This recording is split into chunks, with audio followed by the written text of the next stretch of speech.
I use to start all of my journeys with my clients. And so if you're a facilitator, specifically a medicine facilitator, and there's something in this guided meditation that you want to carry forward into your practice, please do. Everything I share today is to be shared with your people, with yourselves. So feel free to take what you need from all of these experiences. So I've probably led almost 200 medicine journeys with this exact meditation, which I love, and it's just been really powerful way to kick off the experience. There's a few people here who are going to have experienced it before. So thank you again for all of the sponsors and for everyone that is here. Again, if you would like a seat up close, please come and sit down if you would like to. Okay. So I'll invite you all just to close your eyes.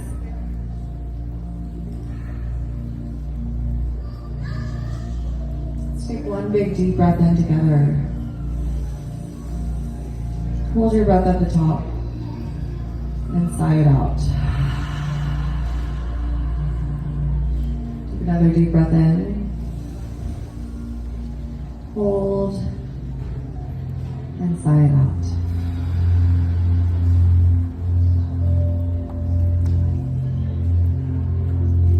Today is the first day of the rest of your life. And just like every other day that's come before it, you have a choice. A choice to open and a choice to close. A choice to hold on and a choice to let go. So ask yourself, what am I holding on to that no longer serves me? What could I let go of that in so doing would set me free? Where have I allowed the pain and resentments of the past to close my heart? And can I find the courage to open it again? Throughout this process, you can always return to the breath, to come back to the body. You can smile to signal that everything's okay. You can hold on to the mantra, I am safe. So, so safe. I am loved. Loved beyond belief. And I am loved. Now I want you to imagine that you're walking down a moonlit path deep in the forest. The wind is rustling the leaves. The night birds are cooing their song. And little branches are snapping beneath your bare feet. And as you continue walking, you come upon a big, vast, expansive field as far as the eyes can see. There's a big full moon shining and casting a perfect ring of light right in the center of the field. You walk towards it and stand right in the middle. And you know that from within this circle of light, you are completely safe and protected. And as you stand there, you see someone approaching. Maybe it's your mom. She walks right up to the ring of light and stands right outside of it. And you look at her in the eyes with compassion and you say, Mom, I take my power back. I give you your power back. She nods and she walks away. You see someone else approaching. Maybe it's your dad. He stands right outside of the ring of light and you look up at him with courage and you say, Dad, I take my power back. I give you your power back. He nods and he walks away. One by one, you see a line beginning to form. All the people in your life that you've entered into these energetic contracts with. Family members, siblings, schoolmates, former lovers, partners, bosses. And with each one, you look at them in the the eyes and you say, I take my power back and I give you your power back. And each time you say these words, you feel lighter and you feel stronger as you feel these parts of you that you've lost, given along the way, returning. I take my power back and I give you your power back. Until pretty soon there's maybe 1 or 2 people left. These might be the hardest ones to say these words to. But you muster up the courage and the confidence. You look at them squarely in the eye and you say, I take my power back. I give you your power back. And just like that, it is only you standing there again, flooded with light, feeling whole, feeling empowered, full of love, full of strength. I want you to take a mental snapshot of this place and of this feeling and remember that the choice is always yours. Who you give your power to and when you decide to take it back. Now, a mind expanded can no longer return to its original dimensions.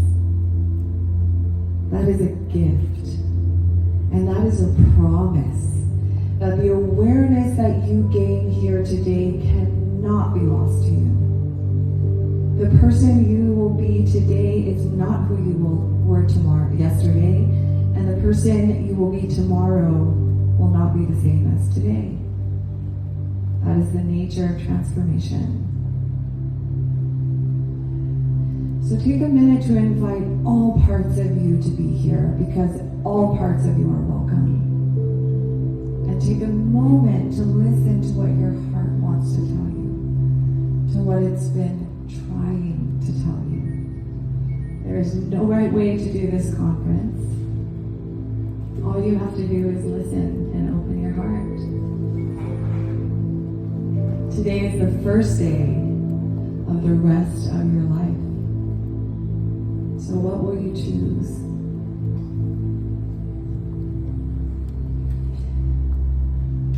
And I want you to just keep your eyes closed for just a couple more seconds. And I want you to imagine or think about one of the biggest adversities you've ever experienced in life. The one that's like, oh, that was a tough one. Just hold on to that memory for a minute. And then think about how that adversity has changed you, how it's shaped you, how it's maybe taught you something.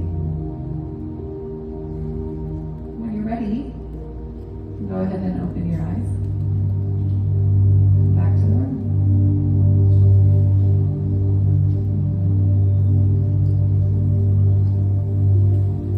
So this talk I'm going to give you today is called The Privilege to Adversity Pathway. And it's a framework that I've taken over 200 people in my practice through. And it's one of the most powerful mindset shift tools that I use.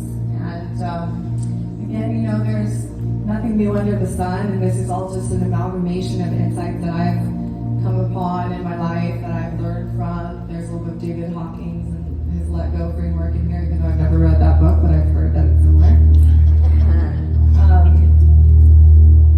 So in my practice, I've kind of identified 2 groups of people.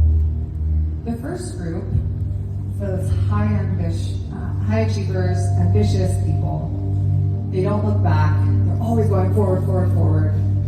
You might ask them about their childhood, and they're like, oh, it's fine. My parents did the best that they could. No, it was good. I was fake. I was like, well, it's totally fine. I mean, everybody was. And they keep their eyes forward. They have lofty goals. They're often driven with what we call dirty fuel in the industry. And it works to get them really far until it just doesn't work anymore. Does anyone want to sit up here? There's lots of comfy seats. You guys want to get cozy. Pauline dressed me for this occasion. I'm really thankful for her. Okay, and by the way, it's 10, so we have workshops starting. This is not the only workshop happening. There are amazing other workshops happening in the conversation room and the conversation room and the workshop room. Susan, it's her birthday. She's leading the one in the workshop room. It's about cognitive frameworks and it's powerful. So I invite you to just go where you feel called. Check the schedules. If there's something, spend a little time here, go in there. You don't need to stay here the whole time. Totally up to you. You won't offend me. We can use the rule of 2 feet. If you're not present, if you're not learning something, just use your 2 feet and go find another room. So I was that first group of people, the one that was like, oh yeah, my childhood was fine, everything's great, but I have no idea why I'm so fucked up. But yeah, no, everything is cool. So we go really hard until we get to a point where we just burn out and we can't go anymore. We completely run out of bandwidth because we can't process anything else. The second group of people, they're very comfortable sitting in the what happened, who did it, where, when. They know every little thing that has ever affected them and who's responsible for it. And I'm sure we all know somebody like that. It's like Rain Cloud Central. I love them. It used to be really hard for me to work with that cohort until I realized what was really going on deep underneath the surface there is that they had experienced massive adversity, usually in a really young age, and they've never really been fully witnessed or seen or held in it. So there's a part that's like, I'm not letting go of this. I got the golden ticket to the victim, and I am riding this train. So what's interesting here is that the starting point for both of these people is going to be the same. And so if anyone has a notebook, I invite you to sort of draw this, if you can. If not, we'll just imagine it in your mind. I was going to have a whiteboard, but we don't have that today. But if you can write it, it'll help you to remember it more. So if you're writing it down, I want you to write a line. And even though this process is not linear, it's cyclical, for the sake of the pathway, we'll draw a line with an arrow going this way and an arrow going that way. On this side, we'll put victim. And on this side, we're going to put true privilege. So we're going to take both of those groups of people, the high achievers, kicking and screaming, and the ones that are in their victim, back here to the victim. And we're going to sit there, and we're going to think about the challenges, the immense adversity that we've experienced as humans. For me, I had to be able to hold the paradox of two opposing truths in my hand at once. On the one, I was born and raised a missionary in a group that was dedicated to spread the word of Jesus and love and light. And on the other hand, I was born and raised in the international religious sex cult that was very infamous and did a lot of harm and damage.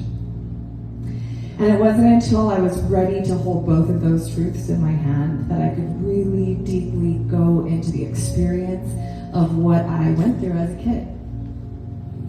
And so from standing in that place of really advocating for myself, and it's the same thing I do with my clients, let's just sit here for a minute in that experience. What was that like? What did that feel like? And by stepping into that place of, oh shit, I actually did go through some shit, can they start to move up the line into the work of the emotional processing, the grief and the sorrow of all of the burned and failed relationships that I did not know how to handle because of all of my attachment insecurities. How many losses I've had in my life, how many people I've had to say goodbye to or said goodbye to me. Moving up to the frustration or the anger of being violated or taken advantage of and abused. And the anger and the frustration of the injustice, really letting that boil up and move through me into stepping into just a little bit more frustration for the sort of daily things that I have to, deal with because of the way that my brain works. And just letting myself fully feel that and giving permission to the people I work with to fully feel it. And then somewhere along this line, when the cognitive comes back on, we get to a place called entitlement. Entitlement is the why me? How could he have done that to me? How could she have done that to me? How could they have done that to me? Why me? Carolyn Miss says that the antidote for this place is true understanding, seeking to understand what can be learned from these experiences. And I advise people to not rush through this part of the pathway. Take as long as you need, grieve as long as you need to grieve, be angry, don't try to move through it fast, just let it come as it comes and flows and comes in waves. And you'll know when you're moving through it when you get to neutrality. Neutrality is not the same as being numb, but it is not being charged by the memory or the experience. Like you can kind of sit there and remember and be like, okay, all right, yeah. Right? I have awareness of what happened. And then neutrality comes right before the turning point, right in the middle, and you can put a big circle if you're drawing this, right in the middle of that line. And this is where everything changes. This is the point of acceptance. And like my friend Autumn taught me, acceptance is a current. That if you are holding on to the cliff of the past, allows you to let go and just become part of this beautiful, perfect, cosmic choreography that we're all a part of. And that with that letting go comes a freedom, a surrender, a knowing that everything is not only happening for us, it's happening with us, it's happening by us. And we're shifting into this place of ownership. Once we're an adult, we get to take ownership of all the things that are currently still happening in our life. We get to move to empowerment. And then we get to my favorite part. But before I land there, I just want to show of hands. What is the first thing you think of when you hear the word privilege? Money. Entitlement. Yes. What else? Beauty. Esthetician. Yes. So there's quite there's a majority of connotation of sort of negative connotations around privilege, right? Entitlement, undeserved or unearned wealth. Socioeconomic class. But today I'm here to reclaim the word privilege because I believe that anybody who has been through any type of adversity is privileged. And once we've gone through this pathway and this trajectory and we land over here in this place of empowerment, then and only then can we know what true privilege really means. True privilege is what comes as a result of the adversity that we've been through. When we can finally see, wow, I am so set up for life because of what I've been through. I have earned grit, gravitas, compassion, the ability to understand what other people are going through.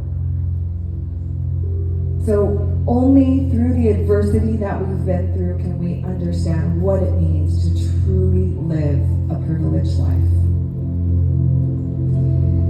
So, not everyone here is a medicine facilitator, and so if you're wondering about how to weave something like this into your practice, it's inspiring your clients to talk about their stories, getting them into that storytelling of things that have happened and listening and helping them to get that awareness and then integrate that experience.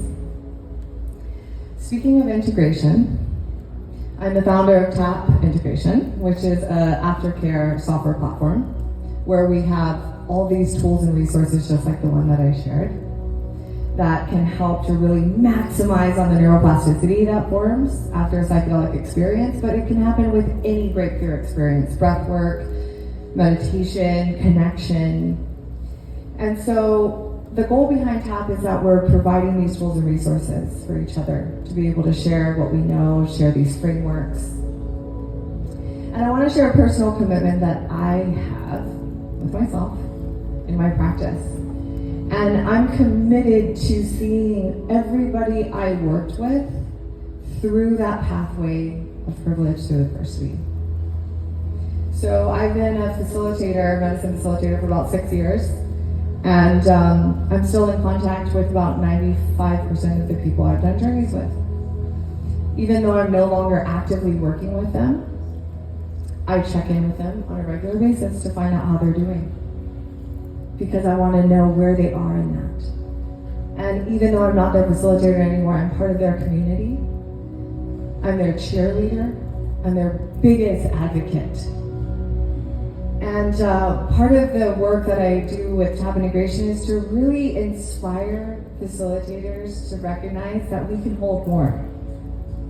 And as long as we're doing our inner work and we're going through the privilege to adversity pathway continuously, because it's not a one-time thing. When something happens, we gotta go through the process.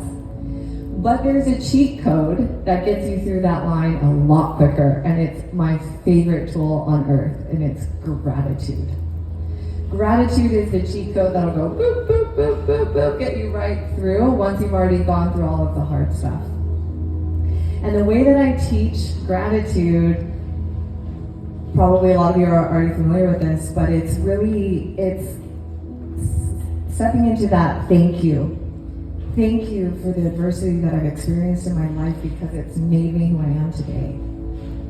Thank you for everything that's coming my way. The only association we have with the word thank you is when we're actively receiving. So when we say thank you, we are actively receiving whatever it is that we're asking for and we're saying thank you for. So it's a full body, mind, heart experience. And what I recommend people to do right after a journey. Is this the timer? Okay, cool. Okay, so just to wrap things up, I want to ask, who here is a facilitator? Awesome. Who here has a clear integration plan for their clients?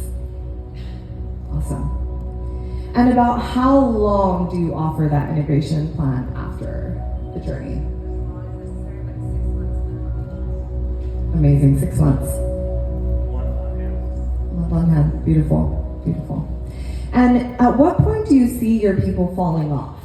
Is that an experience? About 3 weeks, about 1 month? Amazing. Cool. Well, part of what we're doing with TAP integration is figuring out a solution for this. Creating a technology that can help us to extend that time and that support, automate these processes so that we're not having to remember every single person and to check in on them. And so I would love anybody who is as passionate about integration as I am.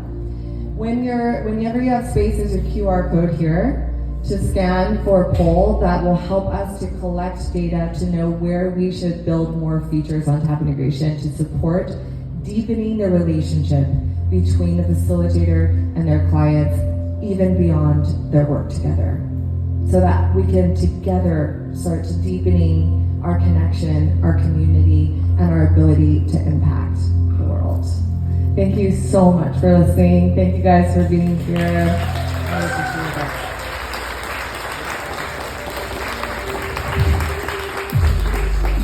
Long Street.